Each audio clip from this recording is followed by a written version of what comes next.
Good afternoon all of you. और आज का सेशन बहुत ही इंटरेस्टिंग होने वाला है और साथ ही ये कम्प्लीटली आपके नेक्स्ट 3 मंथ के ट्रैजेक्टरी के बारे में हम आज बात करेंगे, क्योंकि first gen session is already over. So will see here with realistic paper analysis of January attempt, as you can see on the screen, and we'll see what will be our next agenda for the upcoming April session together with JEE Advanced Board Examinations। तो इस lecture को बहुत ही ध्यान से आप सुनिए, मैं short इसको रखूंगा, लेकिन it will be very helpful for your next upcoming entrance examinations. So let's start. By the way, if you have not liked and subscribed the channel, please do so because I'll keep on coming with more quality content for free. ठीक है, तो ये analysis काफ़ी आपके लिए महत्वपूर्ण है और मैं मैथमेटिक्स का एनालिसिस करने जा रहा हूँ। अनफॉर्चुनेटली मैं इसका पीडीएफ यहाँ पे शेयर नहीं कर पाऊंगा, लेकिन आप ध्यान से इस एनालिसिस को देखिए। तो सबसे पहले मैं टॉपिक वाइज क्वेश्चंस डिस्कस कर लेता हूँ, किस सेशन में किस टॉपिक से कितने क्वेश्चंस आए, so that we can get a basic idea and feel of कौन सा टॉपिक जो है वो बहुत ही इंपॉर्टेंट है हमारे अपकमिंग सेशन के लिए और किसका वेटेज ज़्यादा है। क्योंकि जो पैनल इस सेशन में क्वेश्चन सेट किए हैं, similar panel he with similar mindset next panel में भी क्वेश्चन सेट करेंगे, ठीक है, क्योंकि उसको चेंज नहीं किया जाता है।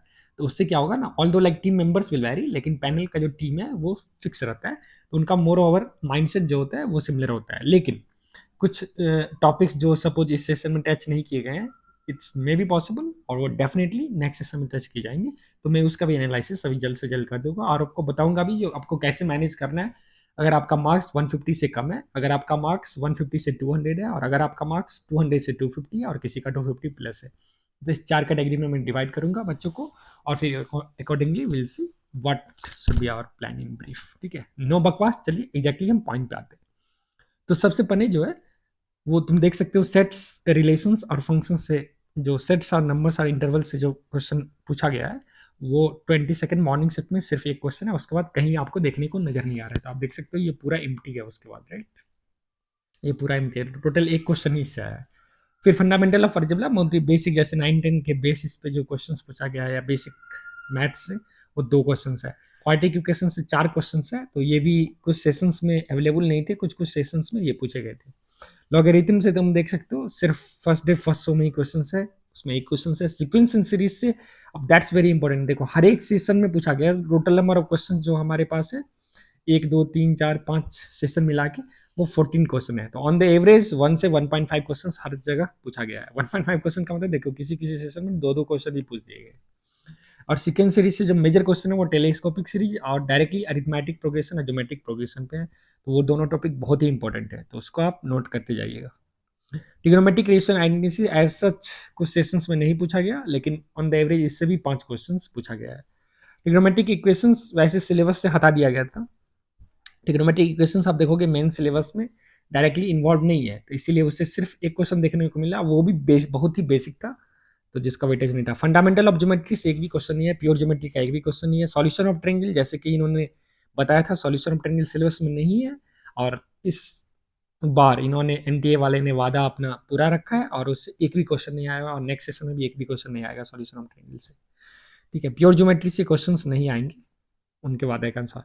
डिटर्मिनेंट, जो कि मैं आपको बार बार बता रहा था, मैट्रिसेस एंड डिटर्मिनेंट बहुत ही इंपॉर्टेंट चैप्टर्स है।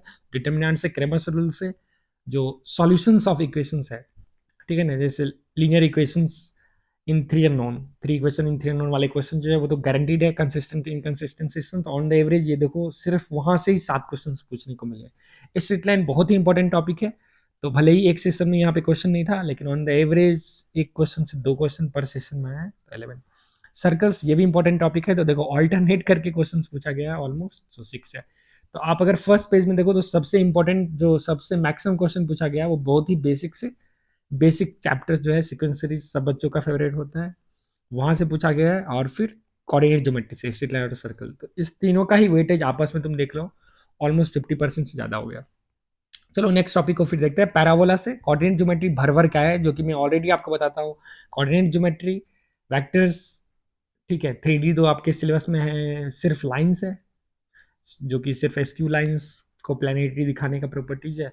और मैट्रिसेस एंड डिटरमिनेंट बहुत ही इंपॉर्टेंट है, तो अगर किसी को कैलकुलस पे बहुत कमांड नहीं भी है तो तुम क्या कर लो ना, पूरा कोऑर्डिनेट ज्योमेट्री, वेक्टर्स और प्रोबेबिलिटी और पीएनसी का बेसिक बेसिक कर लो भाई, तुम्हारा 50 से 60% तो पेपर ऑलमोस्ट कवर हो जाएगा, कॉन्फिडेंस लेवल। हाँ, कैलकुलस में इतना भी तो अब तुम गंदा नहीं होगे जो तुमको बेसिक डिफरेंशिएशन नहीं आता है या फिर रॉल्स थ्योरम्स का बेसिक एप्लीकेशन नहीं आता है, एनसीईआरटी लेवल तक तो होगा ही। तो फिर आप मेंस का वो पास्ट ईयर पेपर्स कर लीजिए, लास्ट 3 साल का उतना इनफ है, क्योंकि अभी तुम्हारे पास बहुत टाइम नहीं है। मैं फिर से डिस्कस करूंगा, पन एनालिसिस देखता हूँ। तो पैराबोला से आप देख सकते हो हर एक सेशन में ऑलमोस्ट प्रॉब्लम्स पूछे गए हैं, एक सेशन को छोड़ के 10 क्वेश्चन है। इलिप्स से बहुत ही इसेंट्रिसिटी बेस्ड क्वेश्चन है, बेसिक 7 क्वेश्चन है। पीएनसी आप लोगों का हाइपरबोला से भी क्वेश्चन देखने को मिले, ऑल दो इसका वेटेज थोड़ा कम है, जो कि यूजुअली होता ही है। पैराबोला हाईएस्ट वेटेज होगा, फिर हाइपरबोला, फिर पैराबोला, फिर हाइपरबोला और फिर इलिप्स, राइट। परमुटेशन कॉम्बिनेशन से हर एक सेशन में क्वेश्चन पूछे गए हैं और ये बहुत ही बेसिक, जैसे आप एनसीआर एनपीआर पे बेस्ड क्वेश्चन हैं। और बॉक्स मेथड से तुम कर सकते हो basic counting multiplication theorem addition theorem के बेस। बाइनोमियल थ्योरम से हर एक सेशन में क्वेश्चन है और टोटल 11 क्वेश्चन देखने को मिले। बाइनोमियल थ्योरम से जो भी क्वेश्चन है वो डायरेक्ट एक्सपेंशन पे बेस्ड था और reminder when x to the power r is divided by some alpha, ठीक है ना, उस पे बेस्ड था। तो बेसिक एप्लीकेशन बाइनोमियल थ्योरम, कोई भी हाई फाई सीरीज पे क्वेश्चंस नहीं पूछा गया है और ना ही पूछने वाला है मेंस। फंक्शंस देखो बहुत ही इंपॉर्टेंट है, ये कैलकुलस का बेसिकली बिल्डिंग ब्लॉक्स है। तो इससे भी 12 क्वेश्चन देखने को मिले हैं। थोड़ा इनको जैसे 2-2 क्वेश्चन इस सेशन में ये पूछ दिए, तो इनको शायद इसको भी फिलअप करना चाहिए, लेकिन चलो anyway it's fine. Inverse trigonometric functions पे एक टेलीस्कोपिक सीरीज का क्वेश्चन था इस पे भी, और बाद बाकी बहुत ही बेसिक क्वेश्चन था, तो वो 7 क्वेश्चन है। लिमिट्स जो है इससे कुछ कुछ अच्छे क्वेश्चन देखने को मिले हैं, ठीक है ना, और ये भी इसका भी वेटेज 8 है। तो फंक्शन और लिमिट कैलकुलस का इतना है। जिससे कंटिन्यूटी से देखो बहुत ही कम क्वेश्चन पूछा गया है, इतना कम उम्मीद नहीं था, तो आप नेक्स्ट सेशन के लिए तैयार रहिए। कंटिन्यूटी और डिफरेंशियलिटी से, डिफरेंशियलिटी से भी सिर्फ 2 क्वेश्चन पूछा गया है, जो कि बहुत ही सरप्राइजिंग है, ठीक है, क्योंकि डिफरेंशियबिलिटी और कंटिन्यूटी जो है वो कैलकुलस का रीड है, रीड की हड्डी है। तो यहाँ से भी बहुत ही कम क्वेश्चन पूछा गया है, शायद उसका वेटेज लिमिट में बढ़ा दिए हैं, क्योंकि लिमिट का ही एप्लीकेशन है कंटिन्यूटी में। मेथड ऑफ डिफरेंशिएशन से सिर्फ एक क्वेश्चन, बहुत ही surprising. Modi Modi method of differentiation, Modi ji सिर्फ एक बार आए हैं यहाँ पे, वैसे तो बार बार आते हैं लेकिन यहाँ पे सिर्फ एक बार आए भाई। Tangent and normal, tangent and normal से सिर्फ एक क्वेश्चन पूछा गया है, जो कि मैं आपको बता रहा था टेंजेंट एंड नॉर्मल किसी सिलेबस में नहीं है डायरेक्टली, लेकिन 1-2 क्वेश्चन पूछ सकता है। एनसीईआरटी पढ़ के जाओ, एनसीईआरटी पढ़ के जाओ। मोनोटोनिसिटी से एक क्वेश्चन, तो देखो कैलकुलस का वेटेज थोड़ा यहाँ पे कम होता हुआ दिखाई दे रहा है, ठीक है। कैलकुलस का वेटेज कम होता हुआ दिखाई हुआ, इसका मतलब नेक्स्ट सेशन में कैलकुलस का वेटेज बढ़ेगा, ठीक है। ये बिल्कुल आप शेयर मार्केट जैसे सोच सकते हो, अभी कम हुआ है मतलब सब सेल किया, तो फिर बायर्स आएंगे, न्यू बायर्स आएंगे, तो नेक्स्ट सेशन में इसका वेटेज वो थोड़े बढ़ाएंगे, तो आपको ये रिवर्स ट्रेंड मिल सकता है। कोऑर्डिनेट को थोड़ा कम, कैलकुलस को ज़्यादा, तो आप तैयार रहिए उसके लिए, ठीक है। मैं ये तुक्का स्ट्रैटेजी नहीं बोल रहा हूँ, हाँ भाई, ऐसे तो फिर आप बोलोगे जो व्यूअर्स है, तो सर आप तो ऐसे बोल रहे हो, ठीक है भाई सब कुछ पढ़ लो, अब सब कुछ पढ़ लेंगे तो कहीं ना कहीं से आएगा, ये मैं बिल्कुल नहीं बता रहा हूँ। ऑफ कोर्स आपको बेसिक्स आना चाहिए। जब मैं बोल रहा हूँ जैसे कैलकुलस को ठीक से कर लेना, ठीक से कर लेना मतलब मेंस लेवल का प्रीवियस ईयर क्वेश्चंस बना लो। अब बोल रहे हैं कोऑर्डिनेट को बेसिक से देख लो, मतलब एनसीईआरटी तक का पकड़ होना चाहिए। बेसिक्स बोल रहे हैं मतलब एनसीईआरटी, और ठीक से कर लो मतलब मेंस लेवल का। मैं एडवांस लेवल का नहीं कर रहा हूँ, मैं उन बच्चों के लिए अभी नहीं बता रहा हूँ जिनका 250 प्लस आया है, ठीक है, उनके लिए मैं लास्ट में बता रहा हूँ क्या करना है एडवांस के लिए। 200 वाले भी एडवांस कर सकते हैं, 150 वाले भी एडवांस कर सकते हैं, ठीक है भाई, तो इसमें कोई दिक्कत नहीं है। अब जाओ, कैलकुलस का वेटेज यहाँ से शुरू होता है बच्चों, ध्यान दीजिए। डिफरेंशियल कैलकुलस से ज्यादा क्वेश्चन नहीं था, क्योंकि उसका बदला फंक्शंस और लिमिट्स में ले लिया गया था। इंडेफिनिट इंटीग्रेशन से 5 क्वेश्चन है, जो कि एक्सपेक्टेड था, क्योंकि इसका वेटेज थोड़ा कम होता है। डेफिनेट इंटीग्रेशन में बार बार बोलता है किंग्स रूल पे ही 50-90% क्वेश्चन है। 15 क्वेश्चन में से 90% क्वेश्चन सिर्फ और सिर्फ किंग्स रूल पे बेस्ड है। और ओपन करने वाला, मॉड को ओपन, ग्रेटेस्ट को ओपन कैसे करते हैं। डिफरेंशियल इक्वेशन से बहुत ही सिंपल सिंपल क्वेश्चन आया इस बार कंपेरेटिव टू लास्ट ईयर। जो बच्चे प्रीवियस ईयर पीआई की यूज कर लिए होंगे, पूरे क्वेश्चंस बना दिए होंगे। 11 क्वेश्चन आए। एरिया अंडर कर्व से 13 क्वेश्चन आए। एरिया अंडर कर्व कुछ नहीं है, डिफरेंशियल इंटीग्रेशन का ही कजन है। इनफैक्ट कजन नहीं, ये ब्लड भाई बहन है, ब्लड सिस्टर, ब्लड ब्रदर है, क्योंकि आपको डेफिनेट इंटीग्रेशन आता है, तो आप आराम से एरिया को कैलकुलेट कर सकते हो, इसी भी इंटीग्रेट कर सकते हो। इससे कुछ अच्छे क्वेश्चंस मिले हैं, क्योंकि कभी कभी एरिया बना के आपको इक्वेशन सॉल्व करवाएं, लेकिन 13 क्वेश्चन, तो इसका वेटेज काफी हाई है। तो यहाँ पे आप देखो इसका शेयर, कैलकुलस का शेयर ऑटोमेटिकली बढ़ता हुआ नजर आ गया इंटीग्रल कैलकुलस में। तो यही ट्रेंड नेक्स्ट में भी होगा, ठीक है। आपको इंटीग्रेशन से तो पक्का क्वेश्चन है, तो definite integration, differential equation, area, bounded figure. तुम इंडेफिनेट इंटीग्रेशन चाहो तो छोड़ सकते हो, बहुत ही बेसिक करके जाओ, लेकिन डेफिनेट और डिफरेंशियल इक्वेशन, डिफरेंशियल इक्वेशन का मॉडल फिक्स रहता है बाबू, आपको पता है लीनियर डिफरेंशियल इक्वेशन, बर्नौलीज मिलेंगे, बर्नौलीज ऑफ फर्स्ट काइंड मिलेंगे। फर्स्ट फाइव जिसको समझ में नहीं आ रहा भाई, बहुत ही बेसिक, तुमको वहां से जो वेरिएबल है फंक्शन वाइज को डिवाइड करोगे, फिर उस पूरे सिस्टम को कुछ टी ले लोगे, उसका डेरिवेटिव तुमको देखने को मिल जाएगा। अब आओ मैट्रिक्स से। मैट्रिक्स से जैसा मैं बोल रहा था, डाटा साइंस को देखते हुए मेंस वाले तो थोड़ा कम भी पूछे, एडवांस वाले तो भर भर के झोले भर के पूछेंगे। तो मैट्रिक्स से 10 क्वेश्चन देखने को मिला। वेक्टर्स से हर एक सेशन में मिलेगा, वेक्टर्स से अब मिलेगा ही, क्यों? क्योंकि 3D में प्लेन्स ये लोग हटा दिए हैं। जैसे ही प्लेन्स हटाए हैं तो वेक्टर्स और 3D से जो मेन लाइन पे क्वेश्चंस है वो तो देखने को मिलेंगे। ठीक है, तो उसका जो भी शेयर है वो वेक्टर्स और 3D के पास आ गया। इसीलिए अब देखो 12-8 बहुत ही जबरदस्त, वेक्टर्स और 3D बहुत ही आसान चैप्टर है, क्योंकि इसमें जो प्रॉब्लम्स है वो मोनोटोनिक है। आपको पता होगा जो क्या करना है, अगर आप जस्ट 2 ईयर्स का PYQ लगा लो मेंस का। ठीक है, 2024-2025 का ये फर्स्ट वाले सेशंस का पूरा PYQ लगा लो, 2023 भी लगा सकते तो कर लो भाई, थोड़ा तो मेहनत करना होगा। कॉम्प्लेक्स नंबर से एक सेशन को छोड़ के ऑलमोस्ट हर एक सेशन में क्वेश्चन मिला है, जो कि सिंपल क्वेश्चन था इस बार कॉम्प्लेक्स नंबर से, तो आप बना सकते थे। प्रोबेबिलिटी PNC का भाई है, तो यहाँ पे जिनका PNC सही है वो प्रोबेबिलिटी यहाँ पे कर सकते थे। 11 क्वेश्चन है। स्टैटिस्टिक्स मीन मीडियन मोड बहुत ही बेसिक, अगर आपको क्लास 10 का जानकारी है और कुछ PIQs अगर आप बना रहे हो 1-2 साल का भी, तो वहां से आप पूरे 100% एक्यूरेसी के साथ इसको बना सकते हो। Relations very very important, although यहाँ कुछ सेक्शन में रिलेशन से क्वेश्चन नहीं है, क्योंकि फंक्शन से 2 क्वेश्चन पूछ दिया या कॉम्प्लेक्स नंबर से 2 क्वेश्चन पूछ दिया है। ठीक है, तो थोड़ा पेपर का बैलेंस हर एक सेशन में उतना सही नहीं था, लेकिन ओवरऑल जो है आप देख सकते हो ये 250 क्वेश्चन में से, ठीक है, हर एक टॉपिक वाइज तुम मॉर्निंग वाइज तुम ऐसे देख सकते हो, almost most of the topics को टच किया गया है, जितना भी टॉपिक्स हैं उसको टच किया गया है। ठीक है, तो ये आपके लिए काफी इंपॉर्टेंट था। तो ग्रॉसली अगर मैं बात करूं तो कैलकुलस, उसमें डेफिनेट डिफरेंशियल और एरिया बॉन्डेड का बहुत ही खतरनाक कंट्रीब्यूशन। दूसरा मेरा कंट्रीब्यूशन आ रहा है, ठीक है, सीक्वेंस एंड सीरीज से जा रहा था। PNC और बाइनोमियल और जो है प्रोबेबिलिटी, तीनों सिमिलर काइंड के चैप्टर्स हैं in terms of algebraic manipulation. तो अब देखो ब्रॉडली जैसे पूरे मैथमेटिक्स के सिलेबस को आप 4 भाग में डिवाइड कर सकते हो। एक तो अलजेब्रा हो गया, कोऑर्डिनेट ज्योमेट्री हो गया, वेक्टर्स 3D हो गया, कैलकुलस हो गया, ट्रिग्नोमेट्री हो गया। ठीक है, तो आप देख सकते हो बच्चों, अलजेब्रा जो है यहाँ पे खतरनाक तरीके से जीता हुआ दिखाई दे रहा है। 89 क्वेश्चन इसमें पूछे गए हैं। जैसे आप देख सकते हो मॉर्निंग शिफ्ट में खुद पर shift he out of 25 question 9 question पूछा गया है, तो मतलब आप समझ सकते हो इसका वेटेज कितना है। ठीक है ना, फिर मॉर्निंग में भी देखो 9-10 6-10 8 11 9, तो ऑलमोस्ट अलजेब्रा का वेट है। अलजेब्रा में क्या आता है, PNC हो गया, बाइनोमियल हो गया, कॉम्प्लेक्स नंबर हो गया, प्रोबेबिलिटी हो गया। ठीक है ना, परम्यूटेशंस कॉम्बिनेशन में ऑलरेडी आपको बता दिया, मैट्रिसेस एंड डिटरमिनेंट भी अलजेब्रा का पार्ट हो गया। तो वहां पे 89 क्वेश्चंस ऑलमोस्ट आपको आए हैं 250 क्वेश्चन में। कोऑर्डिनेट ज्योमेट्री से मतलब ऑलमोस्ट सिमिलर क्वेश्चंस को, सिमिलर पैटर्न को मेंटेन किया गया, 4-3-5 ऐसे कोऑर्डिनेट ज्योमेट्री से आया है, जो भी रफली 1/6 ऑफ द पेपर है। ठीक है, तो आप लगभग देख सकते हो 16-6-96 लगभग 16 to 17 to 18% क्वेश्चन जो है, 16 to 18% जो पूरे पेपर का मैथ्स पेपर का है वो कोऑर्डिनेट ज्योमेट्री से लिया गया। और ये सबसे आसान होता है क्योंकि यहाँ पे NCERT बेस्ड का क्वेश्चन आ रहा है, एलिप्स, हाइपरबोला और सर्कल का। वेक्टर्स 3D से गारंटीड क्वेश्चन है, और इसको बहुत ही स्मार्टली हर एक पेपर में 3-3 क्वेश्चन डाले गए हैं। आप देख सकते हो इक्वल डिस्ट्रीब्यूशन किया गया है, बहुत ही शानदार इनके द्वारा प्रदर्शन। और वेक्टर्स से जो क्वेश्चन आया है वो A×B×C वेक्टर ट्रिपल प्रोडक्ट पे है। STP standard temperature and pressure नहीं बाबू, STP क्या है, स्केलर ट्रिपल प्रोडक्ट पे क्वेश्चन है। तो सिर्फ वही दोनों बक्से से क्वेश्चंस निकाले गए हैं, और ऑलमोस्ट 30 क्वेश्चंस में 20 से 25 क्वेश्चंस उस आइडिया पे बेस्ड है। कैलकुलस से हैबिली झोरा भर भर के 9, 8, 9, 8, 9, 11 in this maximum number of questions जो हैं वो कहाँ से लिए गए हैं आपको पता है ऑलरेडी। मैं बार बार बोल रहा हूँ, डेफिनेट इंटीग्रेशन से, डेफिनेट का भाई एरिया, आपका डेफिनेट सही है, एरिया सही हो जाएगा। डिफरेंशियल इक्वेशन से मोनोटोनिक क्वेश्चंस पूछे गए हैं। ट्रिग्नोमेट्री का वेटेज कम देखने को मिला, और ये डेफिनेटली कम देखने को मिलेगा ही, क्योंकि ट्रिग्नोमेट्री को इनडायरेक्टली कहाँ रख दिया गया है, मैट्रिसेस एंड डिटर्मिनेंट में। डिटर्मिनेंट के कैलकुलेशन में ट्रिग्नोमेट्री को रख दिया जाएगा, या फिर ट्रिग्नोमेट्री का यूज कैलकुलस में कर लिया जाएगा। फंक्शन दे देगा sine square theta plus cos cube theta, उसका number of maximum number of minimum पूछ लेगा।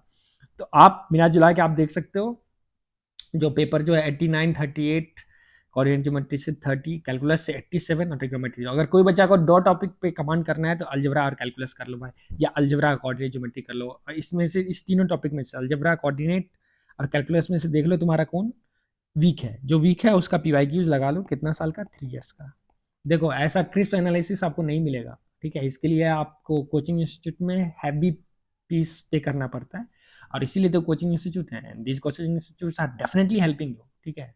ऐसा नहीं है जो सिर्फ ये पैसा लेते हैं, अगर पैसा लेते हैं तो बहुत काम करते हैं। जैसे अभी जो मैं एनालिसिस दिखा रहा हूँ, हम लोग का टीम जो है वो ऑलरेडी, ये देखो टीम एलन के द्वारा दिया गया, और कितने बेहतरीन एनालिसिस दिए गए, ऐसे अलग इंस्टीट्यूट के द्वारा भी दिए होंगे, so I am not going to that, लेकिन ये काफ़ी सही से हर एक चीज़ प्रेजेंट किया गया।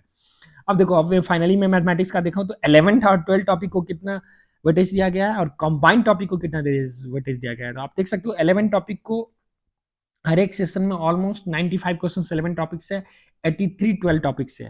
कंबाइंड 11 12 मिक्स प्रॉब्लम जो है वो 72 है, ठीक है। तो आप देख सकते हो 11th का जो वेटेज है वो काफी खतरनाक वेटेज है, तो क्योंकि अलजेब्रा से मैक्सिमम क्वेश्चन आया, और most of the algebra portion जो है 11th में कवर हो जाता है, ठीक है, एक्सेप्ट मैट्रिसेस एंड डिटरमिनेंट, जैसे आप पीएनसी, बायरोमिल थ्योरम, कोऑर्डिनेट ज्योमेट्री पूरा ले लेते हो, तो 11th अगर आपका अच्छा है तो डेफिनेटली आपके पास बहुत ज़्यादा होप है। अगर किसी का 11th वीक भी है तो अभी टाइम है, बफर टाइम है, आराम से तुम 11th का बोर्ड एग्जाम चल रहा है, उसमें उस टॉपिक्स को बेसिक्स क्लियर कर लो। बेसिक्स मतलब जेई मेंस लेवल तक का प्रीवियस ईयर पेपर पूरा बना डालो भाई। अभी 1 घंटा डेली फिजिकल एक्सरसाइज करो, 15 मिनट मेडिटेशन करो। फिजिकल एक्सरसाइज में चाहो तो तुम योग अभ्यास कर सकते हो, या चाहो तो टेबल टेनिस खेलो, फुटबॉल खेलो, कुछ खेलो, लेकिन जाके पसीना बहाओ।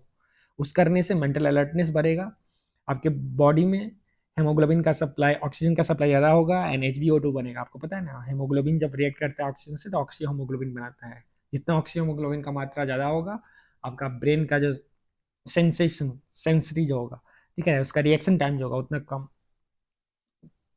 कम हो जाएगा। तो रिएक्शन टाइम मतलब कम हो गया, मतलब तुम बहुत जल्दी बहुत एक्टिव हो जाओगे, शार्प हो जाओगे, ठीक है। तो कंबाइंड 11 12 टॉपिक से आप देख सकते हो 250 क्वेश्चंस में 250 क्वेश्चंस में 95 क्वेश्चन जो है 11 के टॉपिक से लिया गया, 83 और ये, और 72 क्वेश्चन मिक्स किया गया, और ये मिक्सचर भी बहुत खतरनाक एडवांस लेवल का नहीं है। अब चलते हैं कैसा क्वेश्चन था, इजी, मॉडरेट, टफ।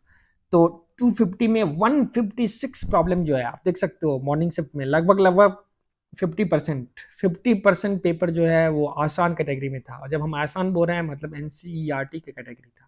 अब बच्चे बोलेंगे नहीं फिर भी मैथ्स में बहुत का नंबर अच्छा नहीं आया, प्रॉब्लम क्या है, क्योंकि आप सेग्रीगेट नहीं कर पाए।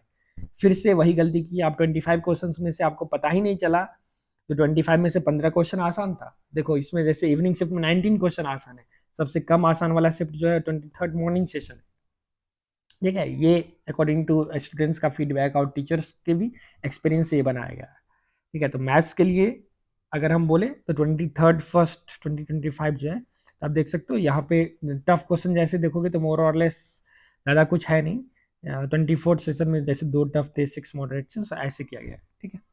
तो 156 है, मतलब 50% पेपर तो एनसीईआरटी लेवल का था, लेकिन फिर भी आप क्यों नहीं खोज पाए उसमें, क्योंकि आपका प्रैक्टिस जो है प्रीवियस ईयर पेपर पे गुजारा नहीं था। आपको 2-3 क्वेश्चन लेंदी मिला, आप उसी में उलझ गए, और टाइम टाइम ही नहीं बचा।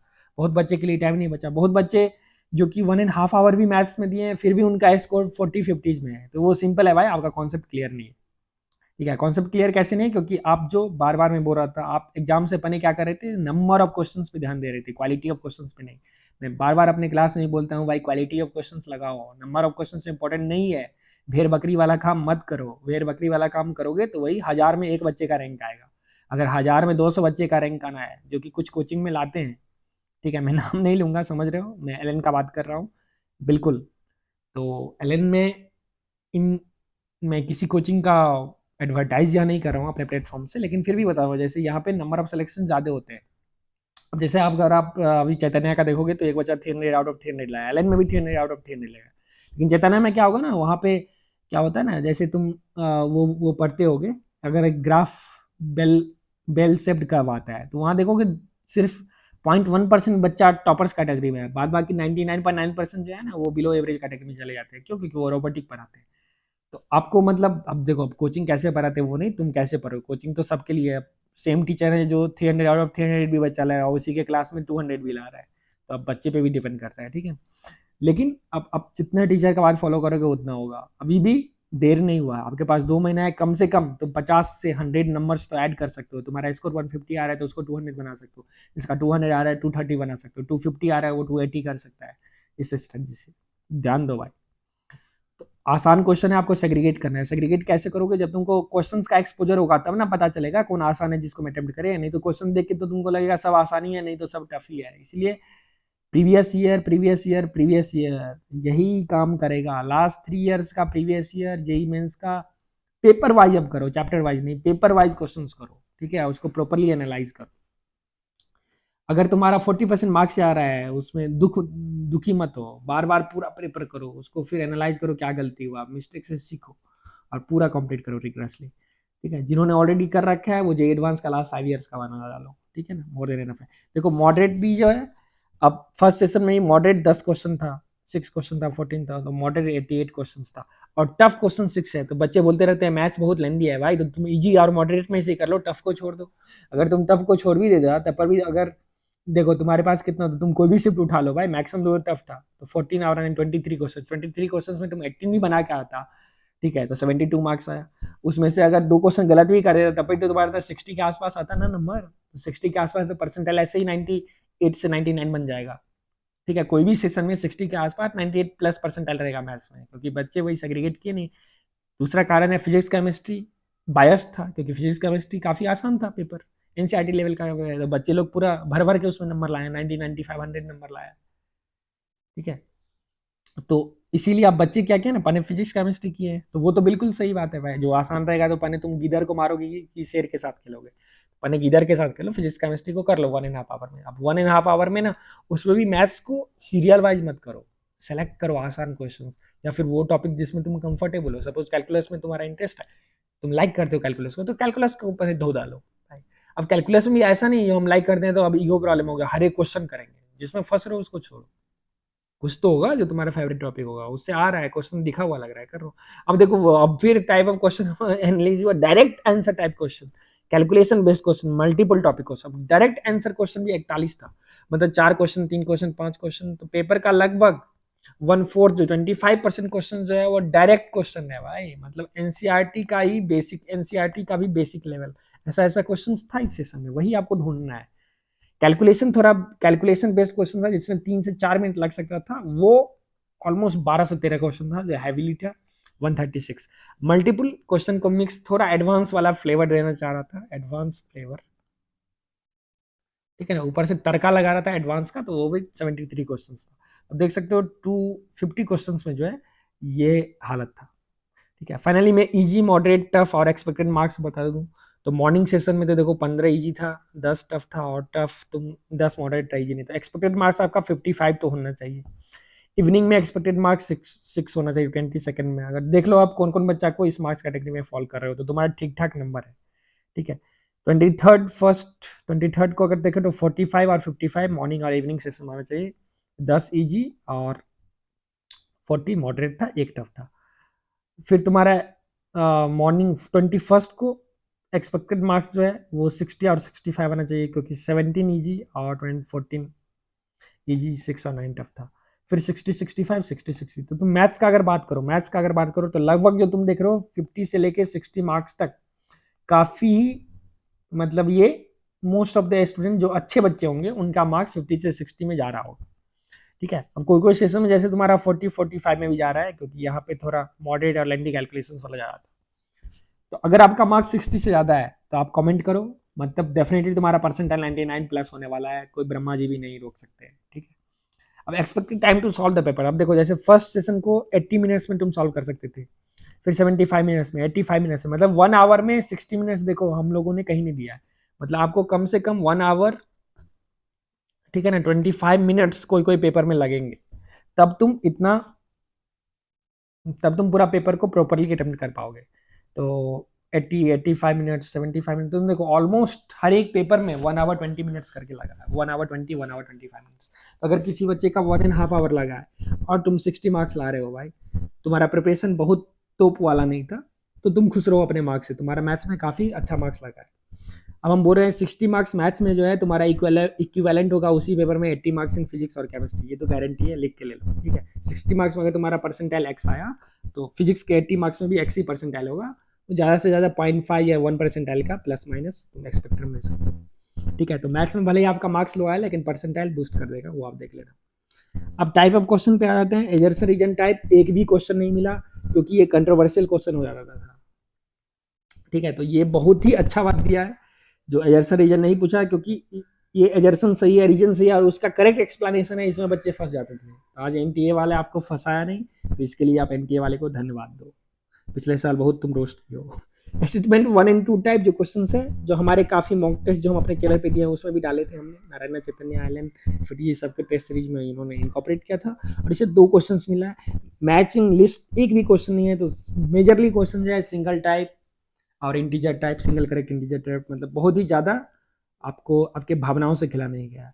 अच्छा, पूरा पेपर में मैथमेटिक्स के पूरे सेशंस में सिर्फ एक बोनस था, let the function be not differentiable at 2 point x equal to 2, जैसे 2 पे और एक दूसरे पॉइंट पे डिफरेंशिएबल नहीं है। अब देखो 2 पे डिफरेंशिएबल नहीं है तो ओनली थ्रेड ऑफ डिफरेंशियबिलिटी क्या होगा, जहां पे मॉड मरेगा, तो मॉड कहां पे मरेगा, मॉड कहां पे मरेगा, यहाँ के अंदर वाला स्टेप मरेगा।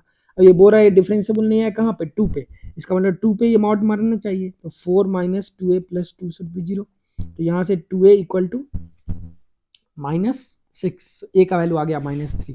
तो मेरा क्वेश्चन बन गया function x square minus 1 x square minus x square plus 3 है ना, 4 plus 2 6, 2a sorry 2a equal to +6, भाई क्या करते हैं, a इक्वल टू 3, देख रहे हो ना कैलकुलेशन मिस्टेक ऐसे ही होता है। तो एक्स स्क्वायर -3x प्लस 2, अब ये अपने पास फंक्शन आ गया। अब ये कहाँ का डिफरेंशिएबल नहीं है, तो देखो भाई इस बंदे को तो कोई प्रॉब्लम ही नहीं है डिफरेंशिएबिलिटी से, इसको अब तुम ओपन कर सकते हो mod x minus 1 mod x minus 2 times x square minus 1। अब लेक्चर में भर भर के मैं बताया था x इक्वल टू 1 पे ये तो डिफरेंशिएबल नहीं है क्योंकि कॉर्नर होगा, लेकिन x इक्वल टू 1 पे मल्टीप्लाई करो 0 से, तो ये 0 जैसे ही मल्टीप्लाई होगा तो कॉर्नर को खा जाएगा, तो ये फ्लैट हो जाएगा। इसका मतलब x इक्वल टू 1 पे ये फंक्शन डिफरेंशिएबल है, it's differentiable. x equal to 2 पे इसका रिमेनिंग पार्ट 0 नहीं हो रहा है, तो वो शार्पनेस मेंटेन रहेगा, तो x इक्वल टू 2 पे नॉन डिफरेंशिएबल है। तो ये बोल रहा है it is not differentiable eight 2.2 and 1, तो भाई क्वेश्चन ही गलत है, 2 पॉइंट पे कहां से ये नॉन डिफरेंशिएबल होगा, ये तो क्योंकि क्वेश्चन सेट करने वाले को लगा 1 पे भी डिफरेंशिएबल है, 1 पे भी नॉन डिफरेंशिएबल है और 2 पे भी नॉन डिफरेंशिएबल है। एक्सपेक्ट कर रहा था 1,2 से इस लाइन का डिस्टेंस निकाल ले, डिस्टेंस फार्मूला से x plus b y plus c by root of a square plus b square, लेकिन क्वेश्चन पूछने वाले फंस गए बुरी तरह। उनको एक्स स्क्वायर -1 नहीं देना चाहिए था भाई, एक्स स्क्वायर +1 डाल देता, एक्स स्क्वायर -4 कुछ डाल देता, ठीक है। यहाँ पे थोड़ा मिस्टेक हो गया, ना जाने क्यों, लेकिन अब जो हुआ सो हुआ। तो जिनका ये क्वेश्चन में मिस्टेक हुआ कोई बात नहीं, आपको बोनस दिया जाएगा, मार्क्स टू ऑल दिया जाएगा, ठीक है। अगर तुम अटेम्प्ट किए हो तो तुमको मार्क्स दिया जाएगा, शायद तुम अटेम्प्ट नहीं भी किए हो फिर भी तुमको ये मार्क्स दिया जाएगा, क्योंकि मे भी आप अटेम्प्ट करके छोड़ दिए होगे, आपको लग रहा होगा 5 मिनट आप बर्बाद किए हो और फिर क्वेश्चन को छोड़ दिए हो, तो उस केस में मार्क्स दिया जाता है। तो आई होप ये सेशन काफी आपको इंपॉर्टेंट लगा। चलो अब आते हैं मुद्दा पे, जो अब करना क्या है। जो बच्चों का नंबर 250 से ऊपर है उसको ब्लाइंडली एडवांस के लिए प्रिपरेशन करना है, आप सोचना ही नहीं है सेकंड अटेम्प्ट के लिए, ठीक है। कुछ नहीं, तुम एडवांस के लिए कैसे प्रिपेयर करोगे, लास्ट 10 ईयर जे एडवांस के क्वेश्चन को घोर के पी जाओ। घोर के पीने का मतलब क्या है, रटना नहीं है भाई आंसर की, तुम देखो किस टॉपिक से क्वेश्चन आया, किस आइडियाज से क्वेश्चन आया, उस आइडियाज पे ज़्यादा से ज़्यादा सवाल करो एंड ज़्यादा से ज़्यादा मॉक टेस्ट लिखो, जिससे तुम्हारा एग्जामिनेशन का फियर और एंजाइटी निकल जाए।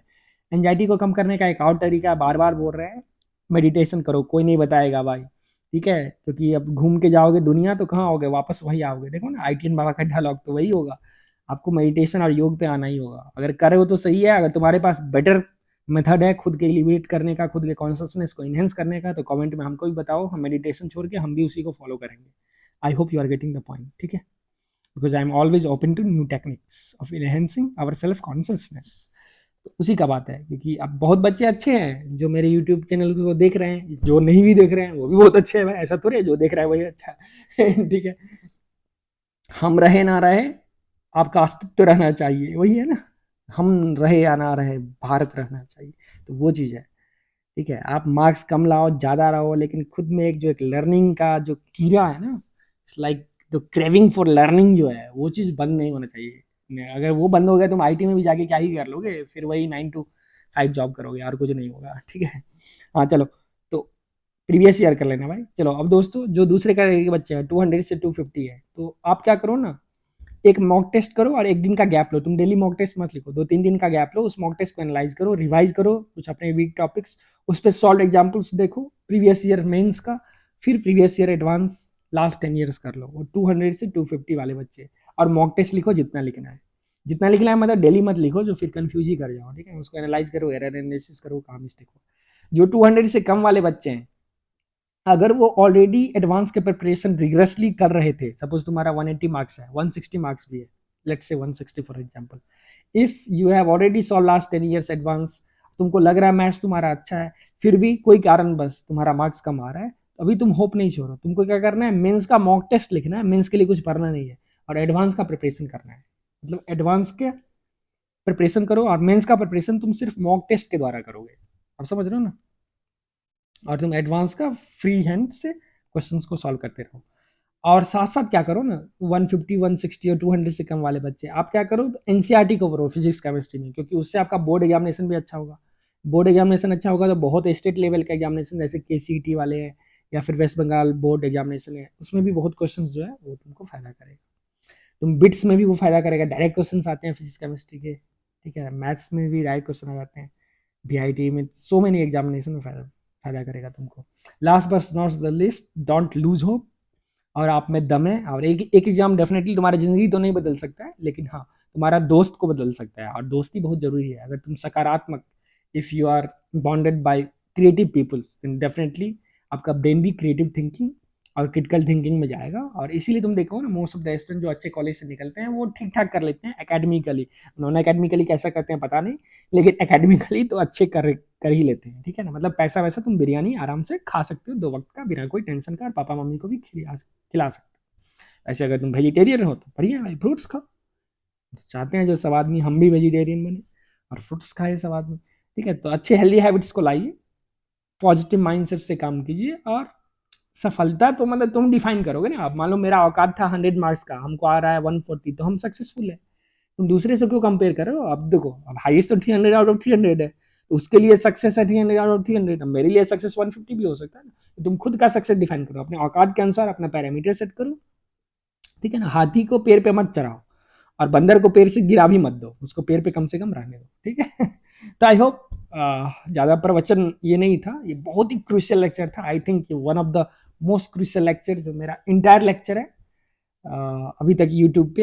ये आपको ट्रेजेक्टरी देगा, एक क्लैरिटी दे दिया क्या करना है क्या नहीं करना है। मोस्ट इंपॉर्टेंट, थोड़ा पॉजिटिव चीज रखो, पेरेंट्स का बात थोड़ा कम ध्यान दो, ठीक है ना, क्योंकि पेरेंट्स आपको बोलेंगे भाई कम नंबर है, तो निगेटिविटी जो है, थोड़ा जो डिस्ट्रक्टिव आपके फ्रेंड्स हैं जो बोल रहे हैं अरे भाई नहीं होगा छोड़ दो, अब क्या ही हो जाएगा, 140 मार्क्स में क्या ही आ जाएगा, जिनका खुद 80 मार्क्स आ रहा है वो आपको सजेशन दे रहे हैं, अब वैसे सजेशन को मत सुनिए, ठीक है ना। और मल्टीपल सजेशन को मत सुनो, क्योंकि मुझे पता है तुम में से कुछ कुछ ना 25 यूट्यूब देखते हो। भाई देखो, तुमको अगर जहां से फायदा ले रहा है वहां पे फायदा लो, लेकिन अब ये नहीं बोल रहा है जो 50 सजेशन को करोगे तो पता चलेगा आप सजेशन में ही रह जाओगे और आपका टाइम बर्बाद हो रहा है। किसी एक को फॉलो करो, मैं आपको प्रूफ के साथ दे रहा हूँ। इस चैनल को आप फॉलो कर सकते हो ब्लाइंडली, क्योंकि इस ट्रस्टेड से हम लोग हाईएस्ट मार्क्स प्रोड्यूस किया है। अभी भी हमारे कुछ स्टूडेंट हैं 280 284 मार्क्स ला रहे हैं, ठीक है ना, जो साउथ इंडिया में ऑलमोस्ट थर्ड टॉपर है। हाँ, टॉपर्स तो 300 आउट ऑफ 300 है, लेकिन 280 250 260 काफ़ी बच्चे हम लोगों के ला रहे हैं, हमारे ला रहे हैं जिनको मैंने पढ़ा है। तो आप भी उस कैटेगरी में रह सकते हो। अगर आपको कोई भी कंफ्यूजन है तो कमेंट सेक्शन में आप बताइए, and I will be happy to answer that queries. Thank you. Have a good day. Enjoy your life. Enjoy your existence. Be and exist. Show your existence in this cosmos. भाई लगना चाहिए जो हाँ नहीं कोई बंदा है, मिस्टर अल्फा है तो गोलू है। चलिए bye bye, tata bye bye.